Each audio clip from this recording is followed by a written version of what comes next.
Romanos capítulo 8, versículo 15. A palavra do Senhor diz assim: porque não recebestes o espírito de escravidão para viverdes outra vez atemorizados, mas recebestes o espírito de adoção, baseados no qual clamamos, Abba, Pai.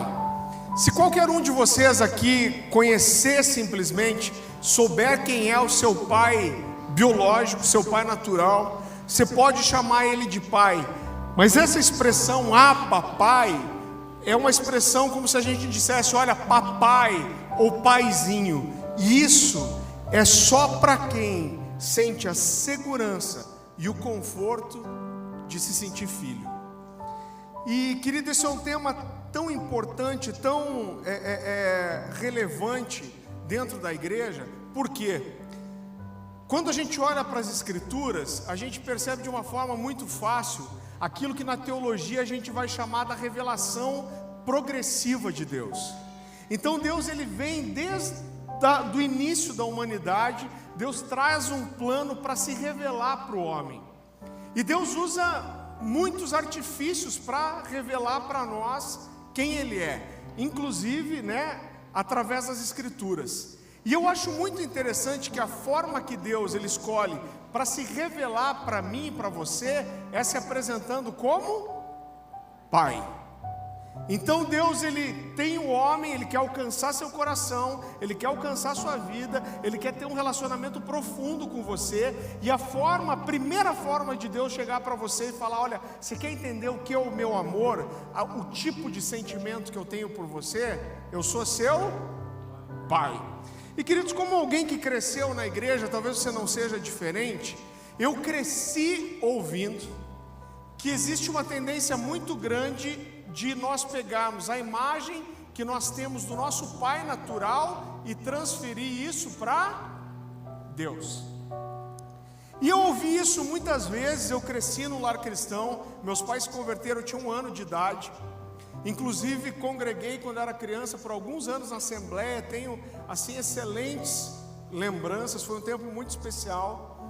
E quando eu ouvi alguém dizer isso, olha, a gente transfere a imagem que tem do nosso pai para Deus, eu falava, olha, isso pode ser para um novo convertido, isso pode ser para alguém que não desenvolveu um relacionamento profundo com Deus, não cresceu na maturidade cristã. Isso pode funcionar para a maioria das pessoas, mas para mim não. Por quê? Porque eu sei muito bem quem é Deus e sei muito bem quem é o meu pai. Mas queridos, como Deus não deixa a gente enganado, eu lembro que um dia eu estava conversando com um amigo meu, e a gente estava numa discussão profunda sobre graça, santidade, perdão de Deus, justiça de Deus. E em certo momento esse amigo, ele falou assim, olha, eu sempre tive dificuldade de ser transparente com Deus na minha vida de oração, porque a impressão que eu tinha é que se eu rasgasse meu coração para Deus e falasse para Ele dos meus pecados, Deus ia me rejeitar. Eu estou ouvindo Ele, e aquilo está me soando assim como a coisa mais estranha do mundo.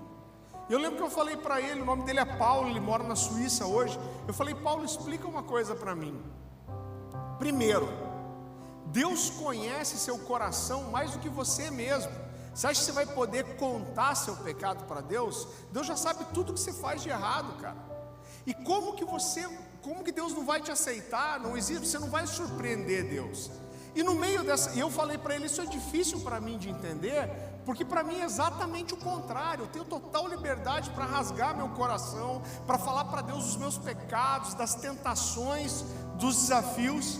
E no meio dessa conversa, ele falou para mim o seguinte, ele falou, olha, Farley, eu lembro que quando eu era criança, quando eu estava chegando na adolescência, eu fiz uma coisa muito séria. E ele disse, a primeira coisa que eu fiz foi buscar meu pai e confessar o que eu tinha feito para ele. E ele falou, meu pai acabou comigo. Meu pai me humilhou, meu pai me deu uma surra, e eu me senti extremamente rejeitado pelo meu pai. E ele falou, eu acho que é a mesma coisa que eu senti com meu pai. Ele falou, e depois disso eu nunca mais, esse é um cara adulto, com filhos adolescentes já. Ele falou, nunca mais na minha vida, até eu sair da minha casa, eu consegui ser totalmente transparente com meu pai de volta. E quando ele falou isso, querido, eu percebi que o meu relacionamento com meu pai tinha sido totalmente diferente. Eu lembrei quando ele estava falando isso, eu lembrei de um dia que eu estava... Hoje se acontece muito pouco isso em Curitiba, eu não sei qual que é a realidade de vocês aqui, mas eu cresci brincando no meio do mato, indo jogar bola em campo de futebol, dando cetrada em passarinho. E eu lembro que um dia eu acertei uma pedra na casa de um vizinho, e esse cara saiu, eu acho que ele estava no meio do banho dele, e esse cara saiu quase endemoniado na rua de toalha, correndo atrás de mim. Imagina a cena, irmão. Que foi a primeira coisa que eu fiz? Isso foi assim uns 30 quilos atrás, né? Eu fui correndo para casa, e a primeira coisa que eu fiz foi entrar correndo dentro de casa e falar para o meu pai. Eu falei: pai, eu dei uma pedrada no telhado do vizinho, ele está vindo correndo de toalha atrás de mim. Meu pai botou a mão na cabeça e falou: não acredito, cara, como que você faz uma dessa, como você acerta uma pedra na casa do vizinho? E ele pôs a mão e ele falou assim: mas pode deixar, se ele vier atrás de você, sou eu que vou atender ele. Depois nós conversamos. E eu falei: levar os meus problemas para o meu pai era encontrar um lugar de segurança e de proteção. E eu vi que da mesma forma, mesmo que a minha experiência foi positiva, eu acabei sim transferindo para Deus a mesma forma de me relacionar que eu tinha com meu pai. Eu lembro que quando Deus começou a ministrar o meu coração, querido, as coisas que eu coloquei nessa mensagem, eu compartilhei numa célula. Não sei se vocês têm célula, grupo familiar na igreja, não. Eu compartilhei num grupo pequeno que acontecia na igreja, não era nem na minha casa na época. Eu falei: olha, Deus tem ministrado sobre isso ao meu coração, como realmente a gente transfere a forma que nós nos relacionamos com os nossos pais para a forma que nós nos relacionamos com Deus. E tinha uma garota lá nessa reunião, e ela falou: me desculpe, mas eu não acredito nisso. Mesma história que eu. Ela falou: eu cresci na igreja e eu sei muito bem quem é Deus, eu sei muito bem quem é meu pai, e eu não misturo as coisas. E eu falei para ela: olha, me diz como é seu relacionamento com Deus. Ela falou: eu creio em Deus, eu sei que Deus existe, eu me relaciono com Ele. Agora, eu sei que Deus provém todas as minhas necessidades. E aí ela começou a encher o olho de lágrimas. Ela falou: agora eu sinto falta de um Deus pessoal.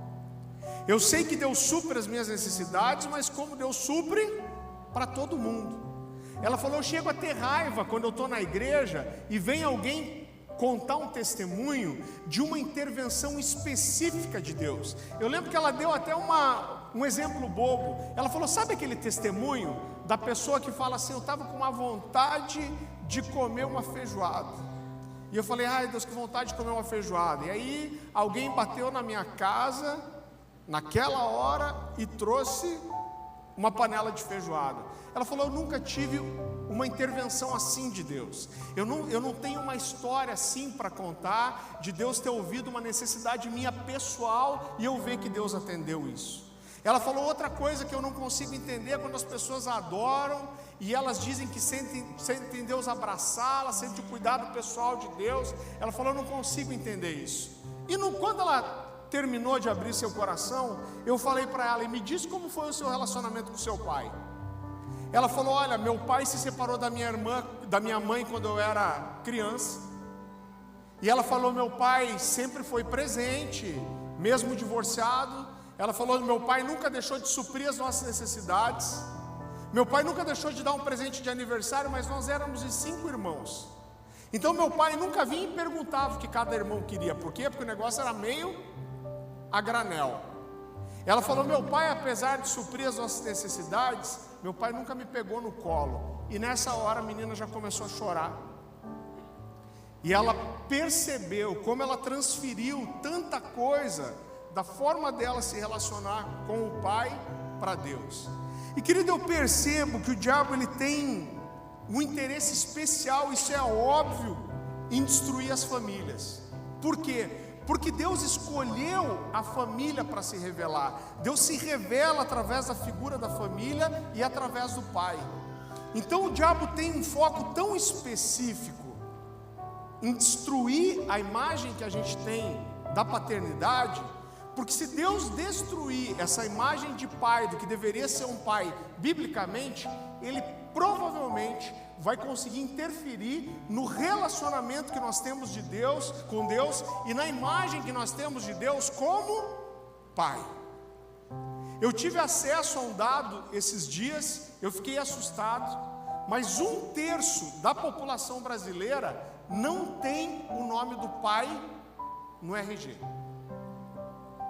São filhos de mães solteiras, e 1/3 da população brasileira, irmão, nem sabe quem é o pai. E isso é muito forte. Eu lembro que um dia eu estava conversando com o pastor Cote. Quem conhece o pastor Cote? Pouca gente conhece. Você é um cara muito especial, um grande homem de Deus e um amigo lá de Curitiba. E ele estava me contando que ele foi uma vez numa ministração em algum lugar no Brasil. E ele disse que houve um grande mover de Deus depois da ministração, e foi aquele negócio, aquele mover, era só gente chorando, derramada no chão, e fogo, e língua estranha, e anjo nadando de costas. Sabe do que eu estou falando, né, irmão? Aquele avivamento só. E ele disse que quando acabou tudo aquilo, um jovem chegou do lado dele e falou assim: pastor, posso falar com você? Ele falou: pode, claro. Um homem adulto já, mais jovem. E ele falou: olha, pastor, eu vi tudo isso que aconteceu aqui, eu sei que foi Deus que moveu nesse lugar. Ele falou: eu amo a Deus, eu me converti quase adulto já, eu vivo uma vida de santidade, eu ando de acordo com os princípios bíblicos. Ele falou: eu sei que eu sou salvo, mas eu não consigo sentir a presença de Deus como essas pessoas estão sentindo aqui. E o Cote, com muita experiência, perguntou para ele assim: você não está sentindo agora, você está passando por uma crise, ou você nunca sentiu? E esse rapaz falou: não, eu nunca chorei na presença de Deus. E o Cote, muito experiente, falou: olha, me diz uma coisa, como era o seu relacionamento com o seu pai? E a primeira coisa que esse rapaz falou: eu não gosto de falar disso, e já encheu o olho de lágrima. E o Cote falou: me conta a sua história, como foi? E esse rapaz contou. Ele disse que quando ele tinha 4 anos de idade, ele disse que não sabia até aquele momento exatamente por que aquilo aconteceu, mas eles eram em vários irmãos, e ele acredita que os pais passaram por uma crise financeira e acharam que não iam dar conta de educar todos os filhos, e eles fizeram uma coisa. Diz que um dia ele acordou de manhã, ele tinha 4 anos de idade, e os pais falaram assim: olha, filho, a gente vai arrumar suas coisas, porque a gente vai para a casa da vovó e do vovô. Diz que ele ficou animado em ver a avó e o vô, e arrumou as coisas dele, pegou um brinquedo, tal, um negócio, e foi para o carro. Diz que a primeira coisa que ele percebeu é que quando ele entrou no carro, nenhum dos irmãos estavam junto. E ele falou: meus irmãos não vão, e o papai e a mamãe falaram: não, hoje eles não vão. E ele disse que ele foi com os pais para a casa dos avós, e ele começou a brincar, e quando ele percebeu, ele viu que os pais tinham ido embora. E quando ele viu que os pais não iam voltar, e não voltaram mesmo, os pais tinham levado ele para a casa dos avós para serem criados pelos avós, e ele levou 10 anos para ver os pais de volta. Ele tinha visto os pais de volta só com 14 anos de idade. Ele disse que quando ele percebeu que os pais não iam voltar, ele chorou por 3 dias seguidos. E depois de passar 3 dias chorando, ele disse que nunca mais chorou na vida. E o Cote disse algo muito interessante. Ele falou: olha, o lugar de adoração é um lugar de rendição. Quem não sabe se render ao colo de um pai vai ter muita dificuldade de entrar no lugar de adoração. Então, quando aquele cara perdeu a fé no pai, ele perdeu esse lugar de confiança e de rendição para Deus. E querido, Deus tem me mostrado isso em várias coisas. Eu estava assistindo um documentário alguns dias atrás. Eu gosto muito de assistir documentários, e eu estava vendo um documentário sobre a vida, se eu não me engano, de 4 jovens.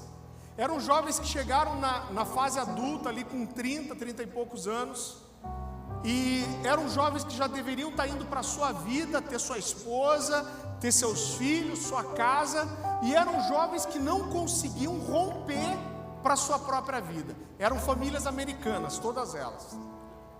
E eles fizeram esse documentário tentando entender essa geração e por que essa geração não conseguia romper para ter a própria vida.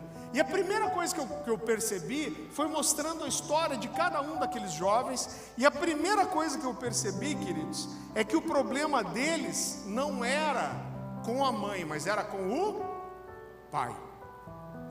E apareceu um jovem que era lutador. E esse jovem assim, não conseguia um emprego, não conseguia permanecer num namoro, não conseguia ter seu próprio sustento. E uma hora apareceu esse jovem e ele estava chorando. A câmera cortou de um outro momento para esse. E ele dizia assim: olha, meu pai morreu quando eu tinha 11 anos de idade. Ele falou, meu pai era um lutador. E ele começa a chorar, e ele fala, olha, se eu soubesse que aquele era o último dia que eu tinha com meu pai, eu tinha abraçado ele mais, eu tinha falado mais para ele o quanto eu o amava. E ele falou, meu sonho da minha vida é dar orgulho para o meu pai, mesmo morto, honrar a memória dele. E ele falou, meu pai era um lutador, e o sonho da minha vida é ser famoso, me tornar famoso sendo um lutador. Irmão, eu quase chorei junto com aquele rapaz, ouvindo a história dele. Mas logo depois a câmera cortava para outra imagem e era a mãe contando a história do que tinha acontecido. E ela conta que o pai não era aquela maravilha, e diz que esse homem acordou um dia, quando aquele garoto tinha 11 anos de idade, eles eram em 4 irmãos, e ela disse que quando ela olhou, o marido dela estava com um revólver na mão, e diz que o marido falou para ela, entra no escritório, e leva os filhos junto. Ela disse que ela tinha certeza que o marido dela ia matar todo mundo.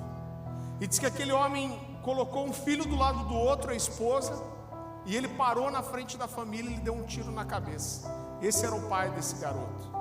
Então era um garoto, um homem adulto, que não conseguia romper, querido, não conseguia viver a sua própria vida, porque estava preso em uma identidade distorcida de quem era o seu pai.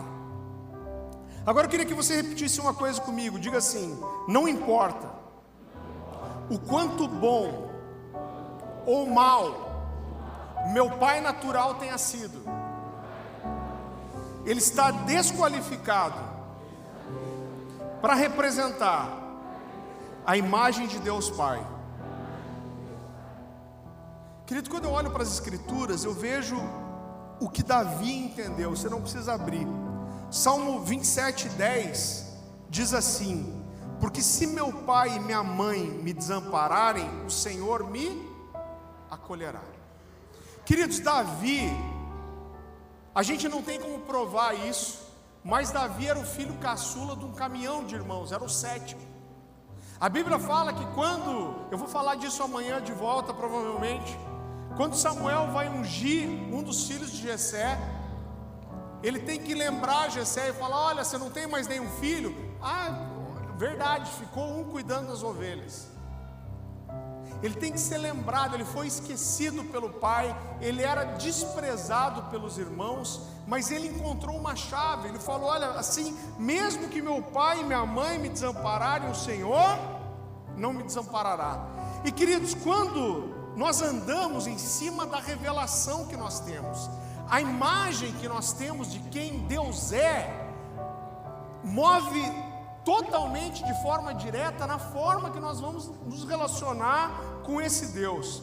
E quando nós temos uma imagem distorcida daquilo que é a paternidade de Deus, 3 coisas vão acontecer. Nós vamos ter uma fragilidade, uma debilidade em 3 áreas da nossa vida. Então, em primeiro lugar, se nós não tivermos uma revelação de Deus Pai como nós deveríamos, a nossa intimidade com Deus vai ter um limitador. Você pode orar, você pode gastar tempo de oração, você pode entender Deus como Senhor, você pode entender Deus como seu Salvador, você vai entender Deus como Criador do céu e da terra, mas quando você chegar no Pai, você vai ter um bloqueio. Eu lembro que o pastor Luciano Subirá, meu pastor, ele conta uma história. Ele diz que ele fazia parte com a família de uma igreja muito tradicional. E ele disse que um dia ele estava em casa, lendo a Bíblia, deitado na cama, só de calção, sem camiseta. E ele disse que um dos amigos do pai dele, que era pastor, passou pelo lado do quarto que ele estava, foi entrar na casa, né? E passou pela lateral da casa e olhou ele sem camiseta, de calção, lendo a Bíblia. E disse que esse homem olhou para ele e falou assim: Luciano, você assim de calção, sem camiseta, lendo a Bíblia?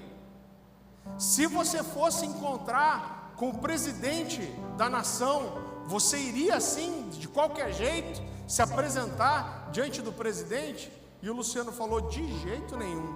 E aquele homem falou: então é isso que eu penso. Ele falou: jamais eu ia me encontrar com o presidente assim, a não ser que o presidente fosse o meu pai. Aí eu ia chegar suado, depois de ter jogado bola, sem camiseta, sujo, eu ia dar um abraço nele, eu ia dar um beijo no rosto, porque ele é o meu pai. Se nós tivermos uma visão distorcida da paternidade, querido, de Deus, o nosso relacionamento conosco mesmo, a nossa autoimagem vai ser comprometida. Por quê? Porque a nossa imagem, querido, quem nós somos, está totalmente ligada a quem é o nosso Pai. Você já percebeu, isso está lá em Marcos capítulo 1, versículo 8 a 11, que Jesus ele só começa o ministério dele depois que ele é batizado por João Batista. A Bíblia fala que o Espírito vem sobre ele, e a Bíblia fala que do céu vem uma voz que diz o quê? Esse é o meu filho amado em quem eu tenho prazer. Então a paternidade, a identidade dele foi reconhecida.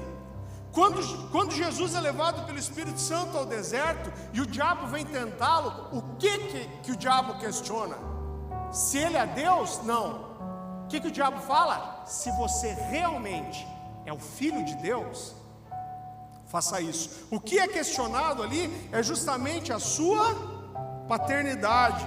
Então paternidade fala de identidade. Quando a gente olha em toda a Bíblia, querido, quando um personagem novo vai aparecer na Bíblia, normalmente diz assim: então apareceu fulano, filho de Beltrano.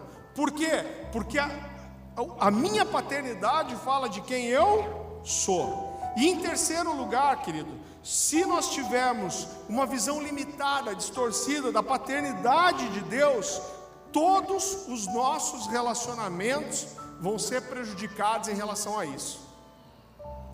Eu percebo que como igreja nos nossos dias, nós nos tornamos, querido, especialistas em formar líderes.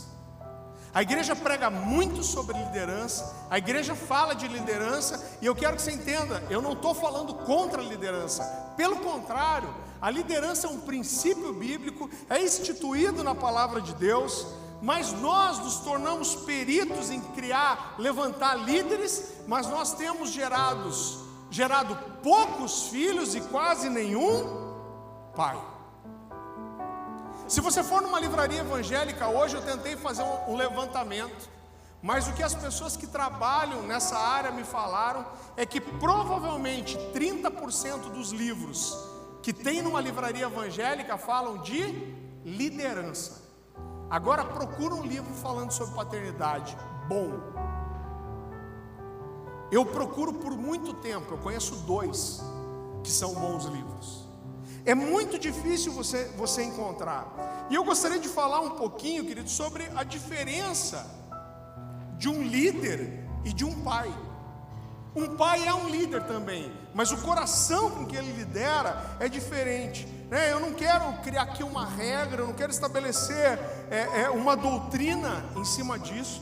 Mas quando a gente olha para o mundo corporativo, quem é um líder? Provavelmente nós temos vários profissionais aqui. Quem é um líder, um gerente, um gestor? É um cara que olha as pessoas, reconhece a habilidade delas, é um cara que consegue liderar, que consegue fazer essas pessoas romperem seus limites, é um cara que consegue pegar o que as pessoas têm de maior qualidade, potencializar suas qualidades e fazer com que essas pessoas sejam frutíferas, com que elas deem retorno. Agora, por que um líder faz isso? Porque isso prova que ele é um bom líder, isso ajuda ele a alcançar os seus objetivos, isso prova que ele é um bom gestor, e o foco de tudo isso está em quem? Nele. Eu sou um gerente, eu preciso fazer com que o Jessé venda bem, com que ele trabalhe bem, com que ele produza bem, porque isso é bom para o Jessé? Não, porque isso vai mostrar como eu sou um bom líder. E o pai? O pai quer que o seu filho cresça, amadureça? Quer. O pai quer extrair o melhor do seu filho? Quer. O pai quer que as habilidades do seu filho sejam melhor aproveitadas? Quer. Igualzinho um líder ou um gerente. Agora, por que o pai faz tudo isso? Porque ele quer ser promovido à categoria de pai sênior? Não, por que o pai faz isso? O pai faz isso porque o filho é filho. Porque a realização do filho que faz o pai se sentir realizado. Eu sou pai de 3 filhos. Eu tenho o Caleb de 7 anos, a Nicole de 6 e a Louise vai fazer 4 agora. Uma escadinha. E querido, algo que Deus ministrou muito ao meu coração, eu cresci ouvindo a palavra e aprendendo as promessas que Deus tem para mim. Mas eu quero dizer que eu dou boas dádivas para os meus filhos, e eu vejo alguns pastores às vezes pregando e falando: olha, se você fizer isso, se você fizer aquilo, você pode cobrar de Deus, porque está na palavra dele. Realmente, Deus vai honrar a palavra. Só que nenhum pai dá coisas boas para o filho, dá educação, dá alimentação, porque isso está previsto na Constituição, irmão. Nenhum pai fala: não, eu tenho que vestir meu filho bem, eu tenho que pôr ele numa boa escola, porque não, porque a Constituição exige, está na lei. O pai faz isso por quê? Porque o filho é filho. Isso nos dá prazer, nos dá alegria. É a realização do filho que realiza o pai. A última empresa que eu trabalhei, eu passei por um processo de seleção, querido, muito grande, né? Agora, quando alguém contrata uma pessoa para exercer uma função na empresa e esse cara não vai bem, o que o líder faz? Troca, irmão, pega outro. Agora, um pai nunca troca um filho. O último emprego secular que eu tive, que foi há quase 10 anos atrás, eu trabalhei no grupo RPC, que seria mais ou menos a RBS de vocês aqui, afiliado à Globo. Eu passei por 15 dias de um processo de seleção. Vieram psicólogos fazer teste comigo. Eu fiz diversas dinâmicas de grupo. Eu fiz várias entrevistas. Eu fiz testes psicológicos. Por quê? Porque eles queriam encontrar a pessoa mais habilitada para ocupar uma determinada vaga. Agora um pai faz isso. Você já viu alguém ir no orfanato e trazer uma equipe de perito, psicólogo, falar: não, junta umas 12 crianças para mim, que eu vou fazer umas dinâmicas de grupo aqui, para ver qual que é a criança mais habilitada para ser meu filho? Ninguém faz isso.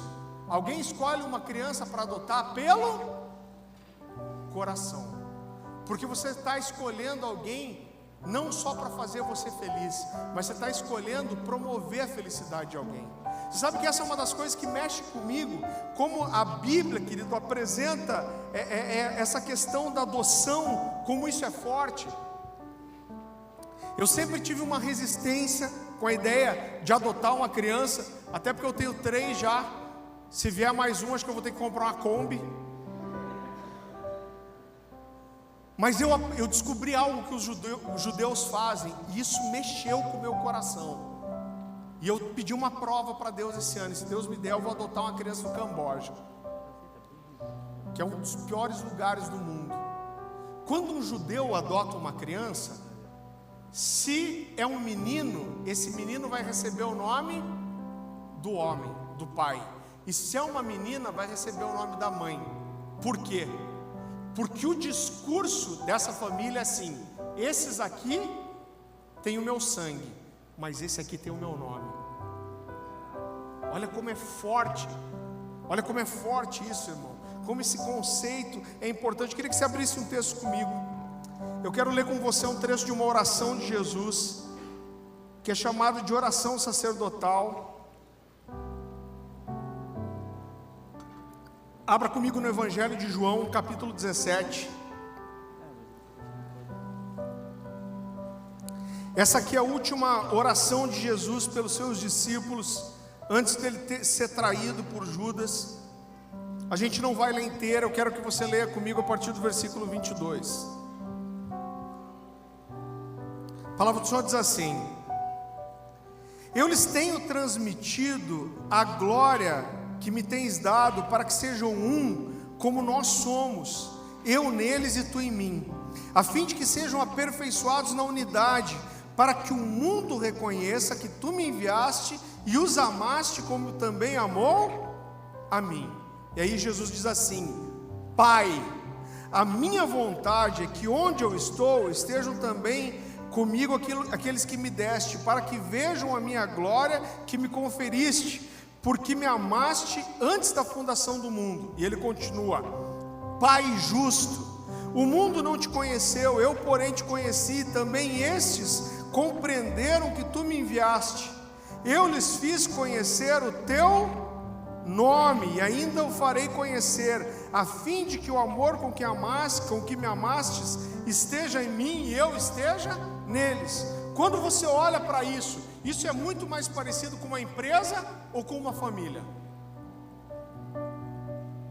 Claro que com uma família. E eu acho muito interessante, querido, que nesse texto Jesus diz assim: Pai, olha para essas pessoas aqui, eu fiz eles conhecerem o seu nome. E durante toda essa oração, Jesus chama a Deus por um só nome, ou de uma só forma, e ele faz isso 3 vezes, e chama a Deus de Pai. Quando os discípulos chegam para ele e falam assim: olha, nos ensina a orar como convém, Jesus fala: vocês vão orar dessa forma. E como começa a oração? Pai nosso, Pai meu e de vocês. Ele é nosso Pai.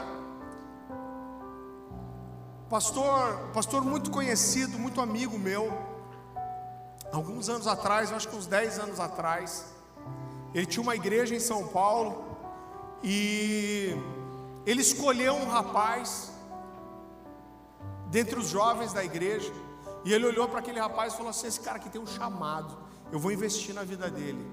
E começou a investir na vida daquele garoto, começou a edificar ele, educá-lo nas escrituras. Aquele jovem foi crescendo na igreja, se tornou um dos líderes, depois foi consagrado um dos pastores, e acabou virando o braço direito daquele pastor.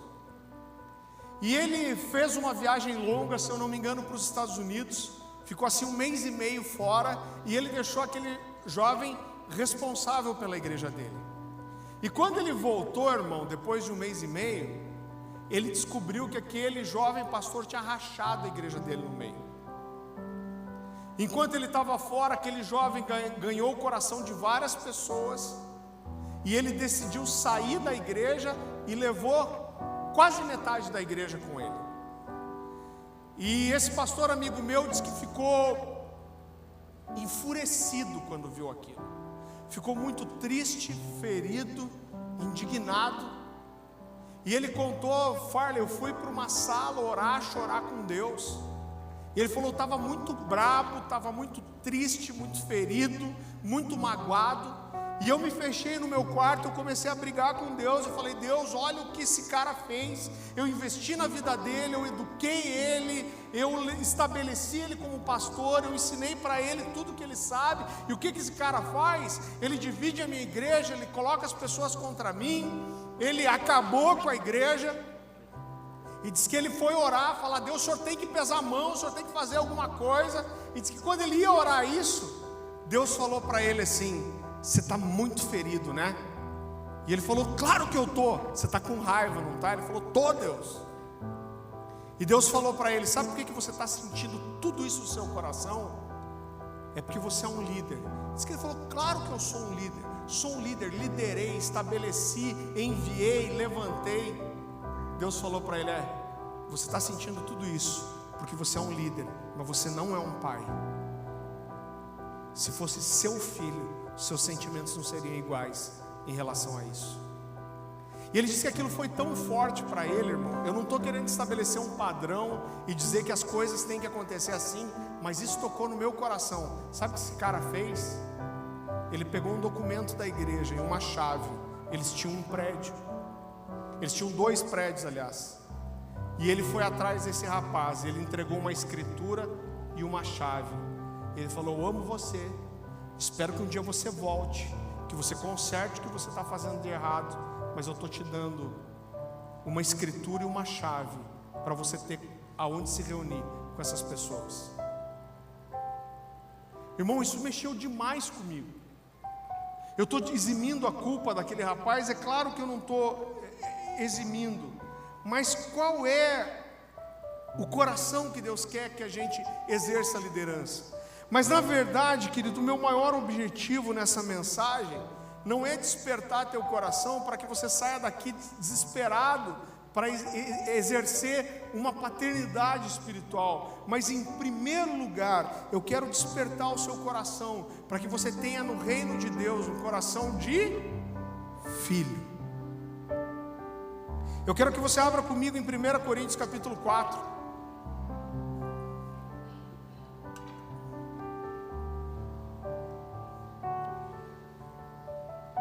Capítulo 4, versículo 15.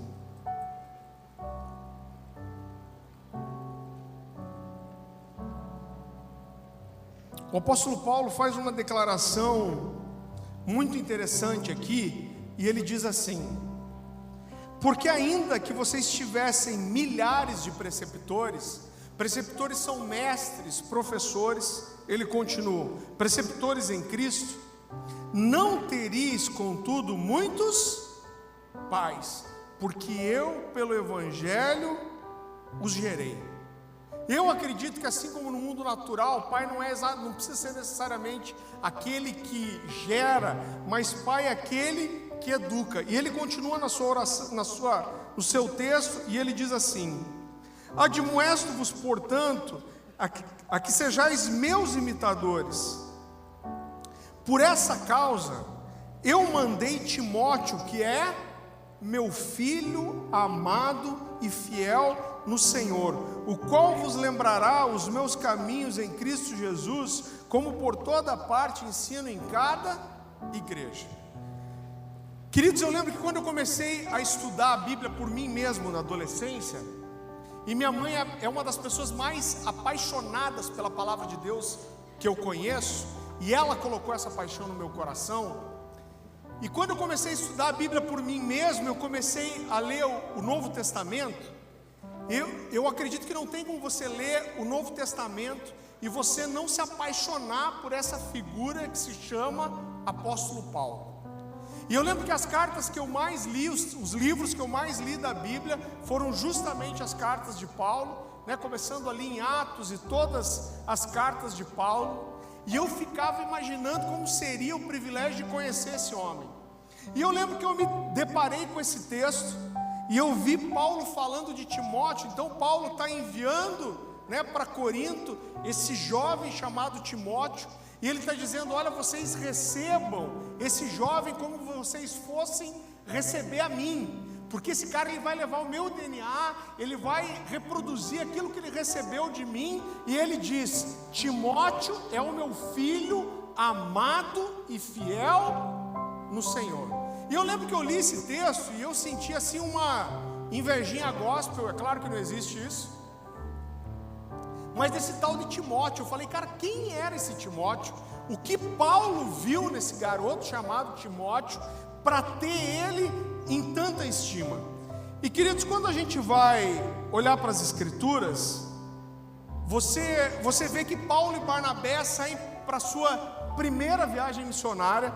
Então a Bíblia fala que, né, eles se juntaram e eles passam ali por Antioquia, Icônio.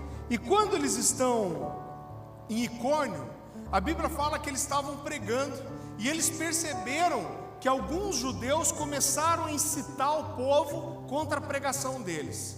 E eles provavelmente viram a movimentação das pessoas, e quando eles viram que o negócio ia ficar feio para o lado deles, eles fogem daquela cidade e eles vão para uma cidade vizinha chamada Listra. A Bíblia diz que quando eles chegam em Listra, Deus começa a usar eles com muito poder e autoridade. A Bíblia fala que os milagres eram tantos que as pessoas tentaram adorar Paulo e Barnabé como se eles fossem deuses. eles mandam aquilo parar. E a Bíblia fala que mais uma vez os judeus que seguiram eles de Antioquia, seguiram eles até Icônio, seguiram também eles até Listra. E mais uma vez eles começaram a incitar o povo contra Paulo, mas dessa vez não deu tempo de fugir. A Bíblia diz que agarram Paulo, arrastam ele para fora da cidade e apedrejam esse homem até ele ser considerado como morto. Acharam que tinham matado ele. A Bíblia fala que os irmãos se reúnem e vão atrás de Paulo para resgatar o corpo dele, irmão. Mas quando eles chegam até Paulo, de forma sobrenatural, Paulo se levanta, volta para a cidade de Listra e no dia seguinte ele vai embora. Listra era a cidade de Timóteo. Paulo fica 5 anos sem voltar para aquela cidade. 5 anos depois, ele volta para aquela cidade, e quando Paulo volta, é a primeira vez que aparece na Bíblia um jovem chamado Timóteo. A Bíblia diz que Paulo vai até a casa dele. A Bíblia fala que ele era um jovem que tinha, Paulo conhecia a sua mãe Eunice, sua avó Loide. Paulo dá testemunho da vida que aquelas mulheres levavam. O pai de Timóteo, apesar da Bíblia falar que ele é grego, ele não aparece mais nas escrituras, então provavelmente é morto. E a Bíblia fala que quando Paulo chega em Listra, ele vai na casa desse jovem. E aqui a Bíblia traz, querido, algumas informações muito interessantes. Existe um consenso entre os estudiosos que Timóteo tinha aqui cerca de 19 anos. Quem aqui tem 19 anos para baixo? Levanta a mão. Quem tem 19 para cima? É a maioria ainda. Então olha como ele era jovem. Ele tinha 19 anos. Quando a gente olha para Paulo falando, parece que o conceito de paternidade de Paulo é que filho eram aqueles que ele gerou no Evangelho. E ele vem dizer que Timóteo era seu filho verdadeiro na fé. Então a gente não tem como provar isso, mas isso leva muitos estudiosos a entenderem que Paulo tem que ter participado da conversão de Timóteo. E isso tem que ter acontecido quando? Lá quando Paulo foi a primeira vez em Listra. Então alguns acreditam que Timóteo viu Paulo ser apedrejado e depois levantar. E isso levou esse garoto a entregar sua vida para Jesus. A Bíblia diz que quando Paulo chega para falar com Timóteo, ele era um jovem crente. A Bíblia diz que não só os irmãos de Listra, mas os irmãos de Icônio, que era uma cidade a 35 quilômetros dali, a cidade que Paulo tinha passado antes, dava um bom testemunho dele. Então esse cara com 19 anos, ele não só tinha a imagem de ser um crente de verdade, mas a Bíblia fala que a cidade vizinha já reconhecia ele como um homem de Deus, como um garoto temente a Deus. E Paulo, querido, faz um convite muito especial para Timóteo.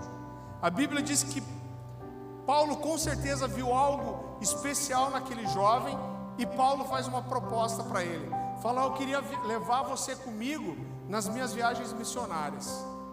E Paulo fala: olha, seu pai é grego, mas sua mãe é judia.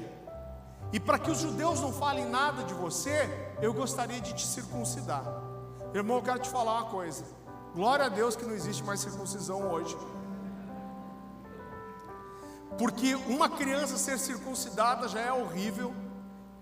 A maioria de vocês deve conhecer como era o processo.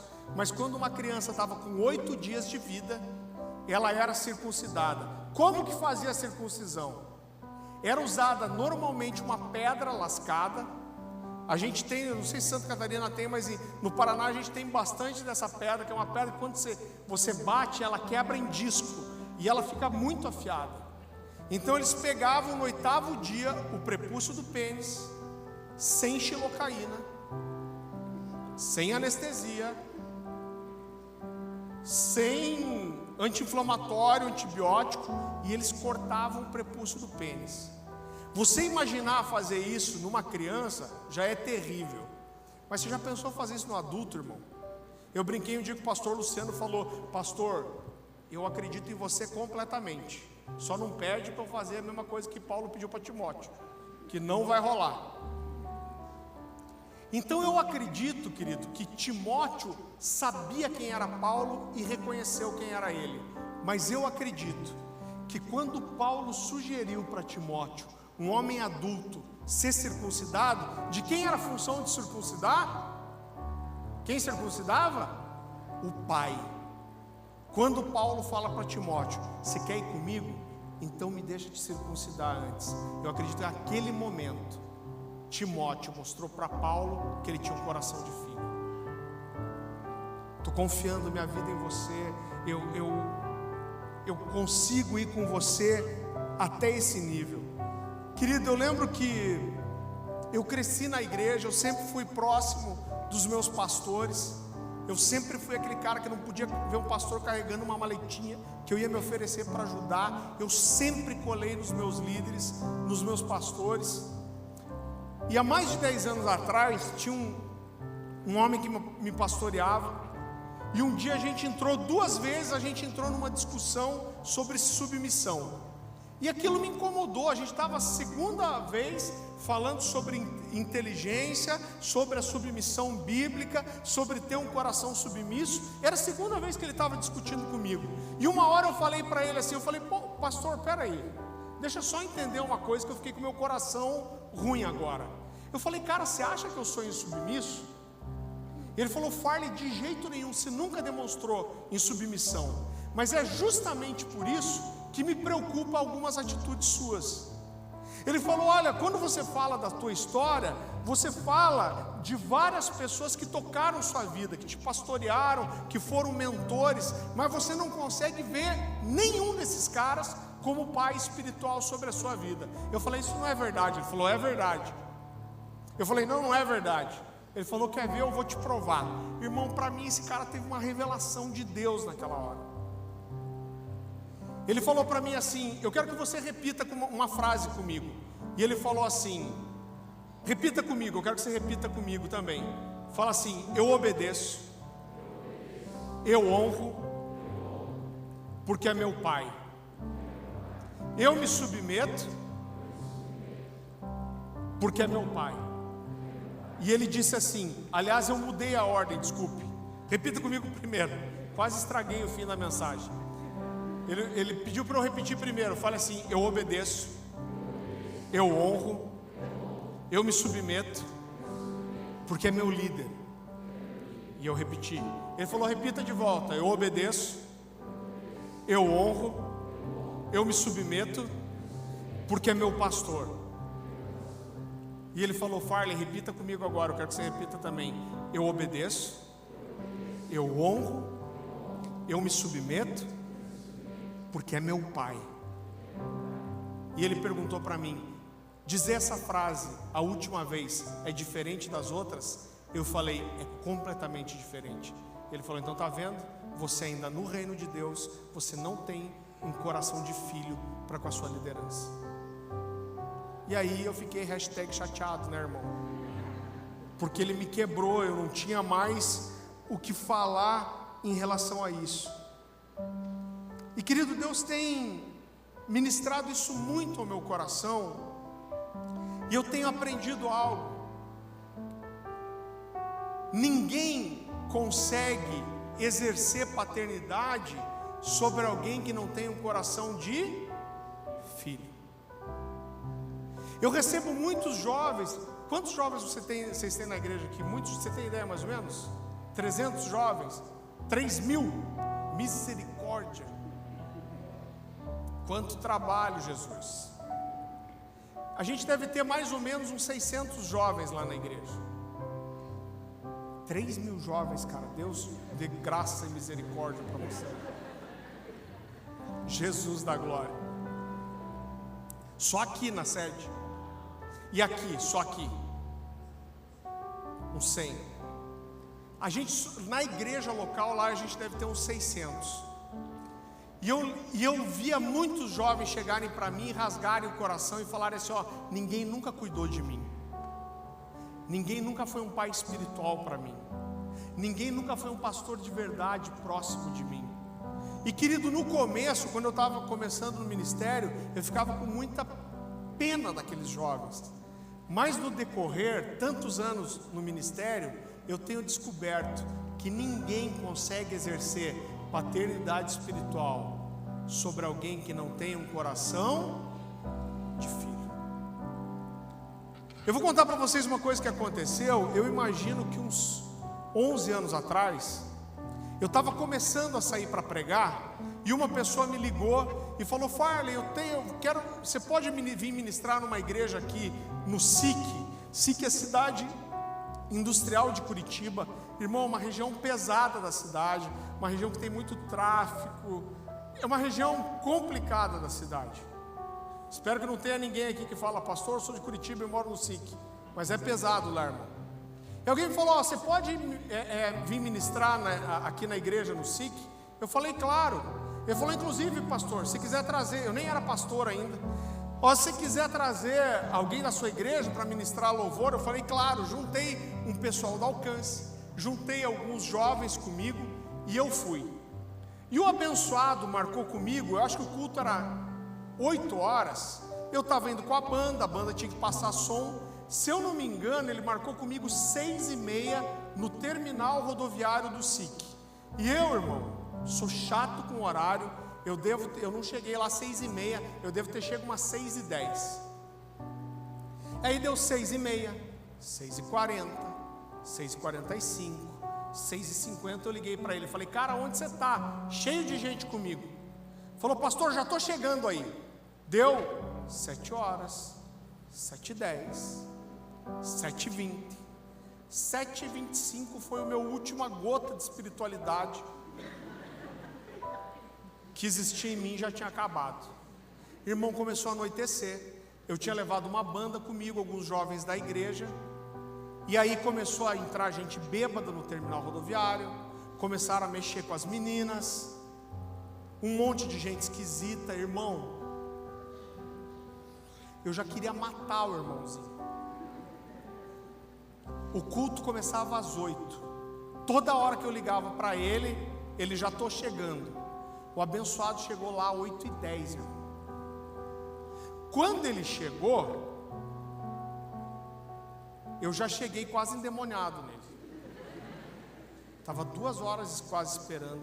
Eu falei: cara, como que você faz isso? E tinha acho que umas 20 e poucas pessoas comigo.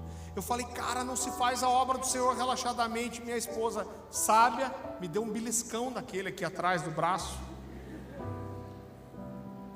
E chegou no meu ouvido e falou assim: não é a hora, fica quieto. Eu falei: beleza, vamos lá na igreja. Dele: vocês me seguem? Fomos, acho que a gente estava em uns 5 carros, sei lá. Fomos seguindo o abençoado. Irmão, ele começou a entrar numa favela, irmão. Mas começou a entrar numas vielas que mal passava o carro por dentro. Eu falei: Jesus, o que eu estou fazendo nesse lugar? Daqui a pouco o carro dele parou. Era uma construção, tipo um sobradinho assim, tudo no cimento. E estava escrito em cima, não tinha placa de igreja, estava escrito ONG, vou até falar o nome, ONG Dona Nenê. Aí eu desci do carro falando: será que é a igreja? Aí o abençoado olhou para mim e falou assim: aqui. Eu falei: cara, aqui não é uma igreja. Ele falou: pois é, esqueci de falar, na verdade é uma ONG. A gente junta umas crianças aqui, adolescente, e faz um culto no domingo. Eu falei: criança e adolescente? Irmão, eu tenho terror de criança e adolescente. Eu não tenho a manha de ministrar para adolescente. Eu sei que tem uns adolescentes no meio aí, mas irmão, é difícil. Eu acho que eles vão me zoar, que eles não vão prestar atenção no que eu estou falando. Quando eu entrei no auditório, você subiu uma escadinha assim, e eu entrei, tinha uma espécie de um salãozão, o povo tudo sentado no chão, e tinha 120 adolescentes naquele lugar. Quando eu olhei para aqueles adolescentes, irmão, eu entrei em desespero. Não, desespero, irmão, você não vai entender o que eu estou te falando. Mas pensa eu, um cara que estava começando a pregar, totalmente inexperiente. Eu tenho uma veia mais de ensino. Tinha uma palavra, a gente quando começa a pregar, né? Os pastores que estão aqui, quando a gente começa a pregar, a gente quer pregar bonito, quer mostrar que conhece. Eu olhei para o meu esboço, olhei para aqueles adolescentes e falei: Jesus, eles não vão entender nada do que eu vou pregar aqui. Irmão, me deu um desespero tão grande que eu pensei em fugir, irmão. E não dava nem tempo de mudar, preparar outra mensagem. Eu lembro que eu fiquei tão transtornado que o pessoal que estava comigo olhou para mim e falou assim: você está bem? Eu falei: não. E eu fui para um cantinho assim, e eu coloquei eu falei: aonde tem um banheiro? Me apontaram um banheiro. Eu entrei naquele banheiro, eu falei: Deus, eu tenho 3 alternativas. Eu falei: a primeira, jogar o irmãozinho da laje. Descartei essa. Segunda alternativa, pular a janela do banheiro aqui e fugir para casa. Era a que eu mais queria. Desespero, irmão. Eu falei: ou o Senhor dá um jeito nesse negócio,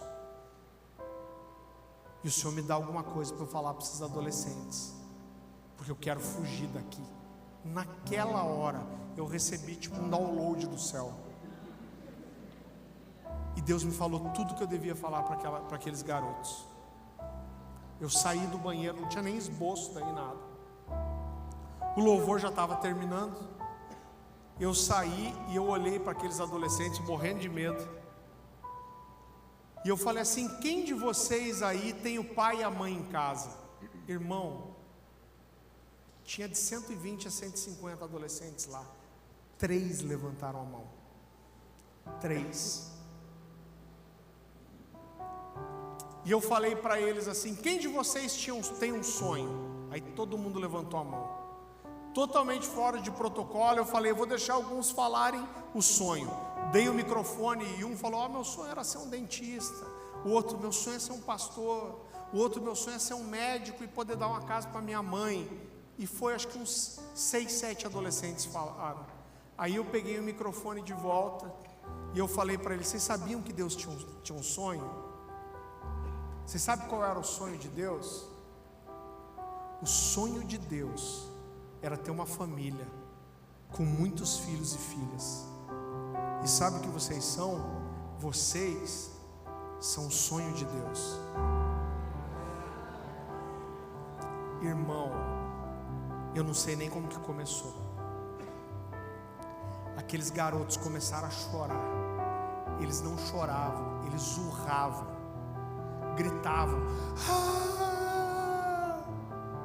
Naquela noite, traficantes do bairro estavam lá se convertendo.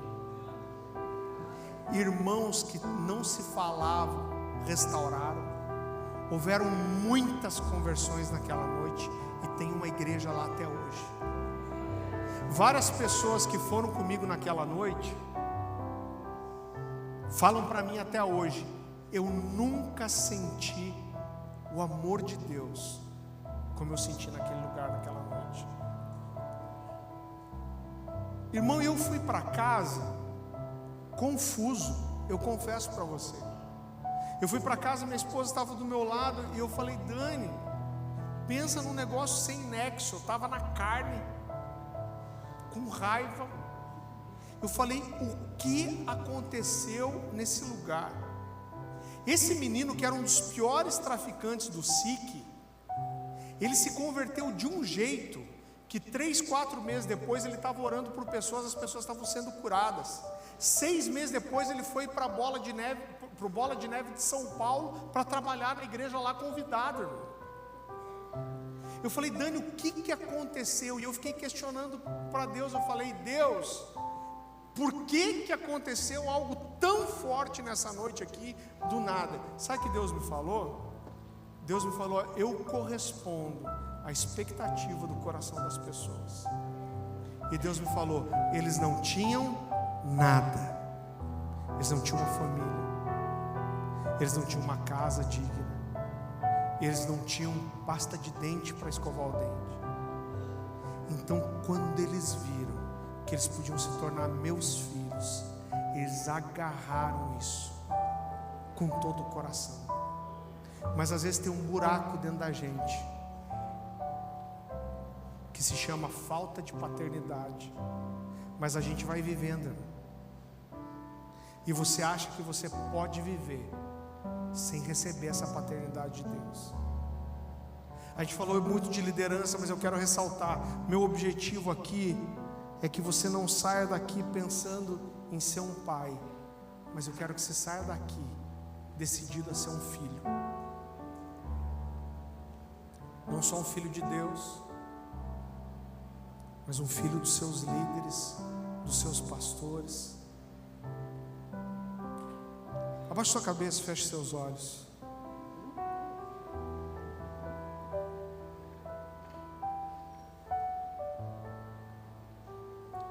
Eu tenho encontrado desde que eu comecei no ministério pessoas destruídas no seu interior por aquilo que sofreram dos pais. Queridos, meu filho vai fazer 8 anos agora, e eu querendo ser um pai firme, querendo ensinar meu filho, eu percebi que eu sou um homem de Deus, e eu queria acertar. Todas as atitudes com meu filho foram atitudes de amor, mas eu percebi, sabe o que? Que eu estava sendo tão duro com ele, que eu estava perdendo o coração do meu filho. E no último semestre eu passei um processo de restauração. Falei, cara, eu te amo, eu tenho te ensinado tanto, mas quando você me desobedece, me desagrada, quando você erra, eu não deixo de amar você. Eu vou te amar do mesmo jeito. Você pode me agradar ou me desagradar, mas você é meu filho, e eu amo você não pelo que você faz, mas pelo que você é. Nós, homens de Deus, erramos, e eu tenho encontrado jovens que são destruídos emocionalmente por aquilo que os pais geraram, por aquilo que às vezes a liderança gerou. E eu tenho percebido, cuidando de jovens, o poder que um pai tem na mão. Ou o pai, ele lança o filho para arrebentar, irmão, que foi aquilo que Deus fez. Quando Jesus sai da água, ele fala: você é o meu filho amado, em quem eu tenho prazer, eu tenho prazer em você. Ou a gente destrói os nossos filhos. Agora, que privilégio é para a gente estar no ministério e sermos as pessoas que vão revelar para muitos jovens, às vezes, o que é o amor de Deus. Eu queria que você fechasse os seus olhos, e eu vou fazer uma coisa aqui tão simples, mas eu creio tanto nisso. Eu não sei quem está autorizado, vou pedir para o Gessé me ajudar, os pastores, né? Os líderes. É claro que a gente faz isso homem com homem, mulher com mulher, os casais podem fazer juntos. Mas se você nessa noite, você olha para o seu coração e você reconhece, você fala: Deus, eu tenho um problema com a figura de paternidade, eu não consigo olhar o Senhor como pai, eu não sei o que é receber um abraço, eu não sei o que é ter aprovação, eu não sei o que é receber um amor incondicional. Eu vou pedir a graça de Deus para que nós possamos ser um canal nessa noite. E a gente quer dar esse abraço de Deus em você. As pessoas que estão autorizadas para orar podem vir aqui para frente, principalmente os casais. Eu queria que os casais, os líderes, os pastores que estão aqui,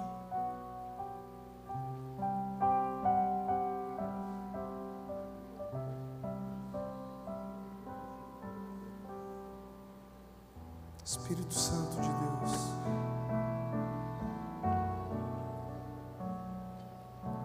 eu sei que tem gente aqui com problema com liderança. Escuta no que eu vou te falar. Talvez você tenha problema com um dos seus líderes, um dos seus pastores. Eu queria que você procurasse ele, se abrisse seu coração e você pedisse perdão. Você falasse: eu quero receber essa paternidade de Deus através da sua vida.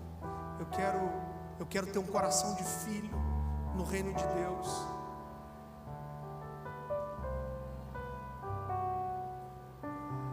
Se sente que você tem um problema nessa área de paternidade, ou você tem problema com a figura de liderança, eu queria, se você é claro, homem com homem, mulher com mulher, mas eu vou pedir para os casais receberem juntos.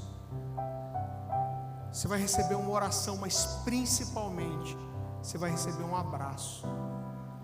Esses líderes vão abraçar você, eles vão orar com você. Talvez você precise abrir seu coração, talvez você precise pedir perdão. Não sei se a banda pode nos ajudar aqui, mas você pode vir, você pode sair do seu lugar, você pode procurar um desses líderes, um desses casais, você pode dar um abraço nessa pessoa, você pode abrir seu coração. Espírito Santo de Deus, Espírito Santo de Deus, Espírito Santo de Deus, nos revela a tua paternidade nessa noite, Senhor.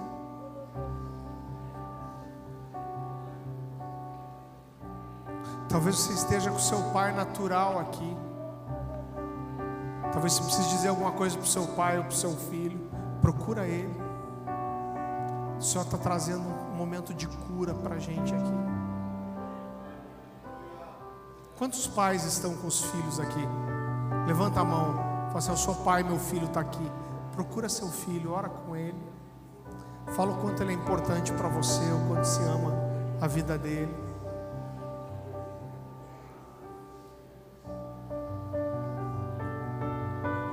Você é filho, seu pai está aqui, procura seu pai.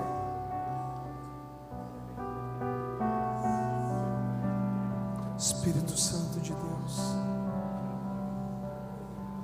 Espírito Santo de Deus,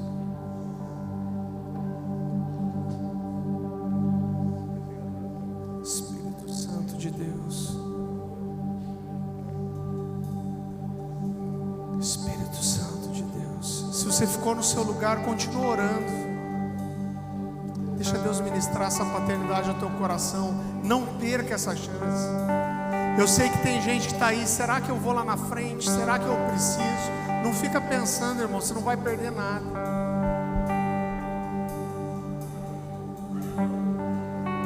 Você não vai perder nada.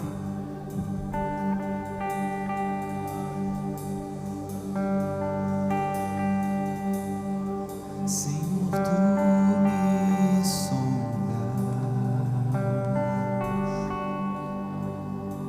e me conheces. Sabes quando me assento, sabes quando me levanto. Esquadrinhas meu andar e o meu deitar. Conheces meus caminhos, conheces meus caminhos.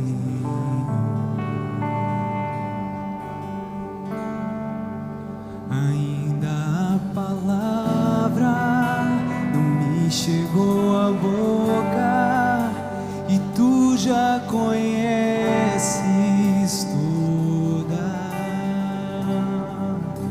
Com teu poder me cercas por trás e por diante, e sobre mim pões tua mão, sobre mim pões tua mão. Sonda-me, ó Deus,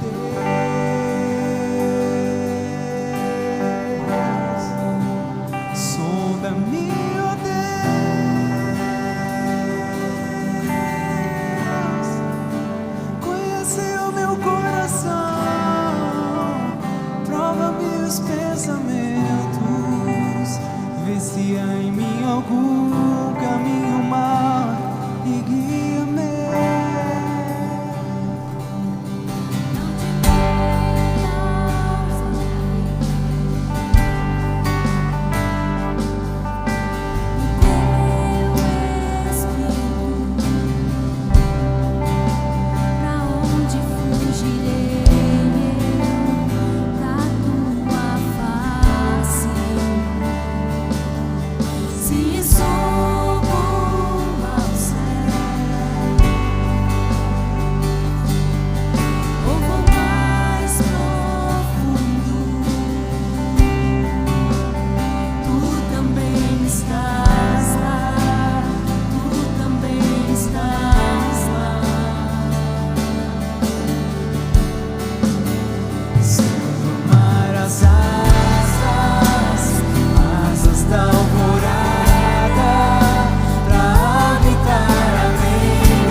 no teu livro, ali já foi escrito.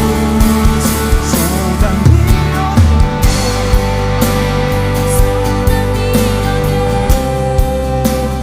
sonda-me, ó Deus, Sonda-me, ó Deus, conhece o meu coração, prova-me os pensamentos, vê se há em mim algum caminho mau e guia-me. Sonda-me, ó Deus, sonda-me, ó Deus, sonda-me, ó Deus, sonda-me, ó Deus, conhece o meu coração, prova-me os pensamentos, vê se há em mim algum caminho mau e guia-me.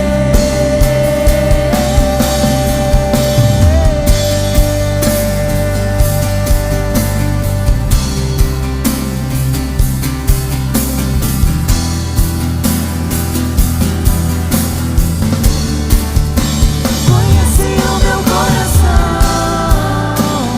Prova-me os pensamentos, vê se há em mim algum caminho mau e guia-me. Sonda-me, ó Deus, sonda-me, ó Deus, sonda-me, ó Deus, sonda-me, ó Deus, conhece o meu coração, prova-me os pensamentos, vê se há em mim algum caminho mau e guia-me.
Você que está sentado, eu quero te convidar a ficar em pé.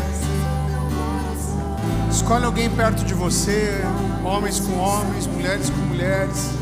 Escolhe alguém, dá um abraço nessa pessoa, ora por ela, abençoa a vida dela. Fala que a paternidade de Deus seja revelada na sua vida. Senhor, meu Deus, nós clamamos nessa noite por uma revelação, Senhor. Revelação do teu cuidado, do seu amor, da sua paternidade. O Senhor escolheu se revelar a nós como Pai, Senhor. Revela isso, que esse entendimento dessa paternidade de Deus seja revelado nas nossas vidas nessa noite. Nos renova, que essa seja uma noite, Senhor, sejam dias de renovo, de discernimento, de revelação do seu cuidado. Nos dá um coração de filho, Senhor, um coração pronto a ser cuidado, a ser obediente. Nos revela o coração do Pai, nos leva a um novo nível de entendimento do seu cuidado, do seu amor, da sua proteção, Senhor, em nome de Jesus. Em nome de Jesus, derrama sobre nós, Senhor. Derrama sobre nós, Senhor. Que a paternidade possa ser uma marca dessa igreja. Essa paternidade que transborda amor, que revela o coração do Pai, em nome de Jesus.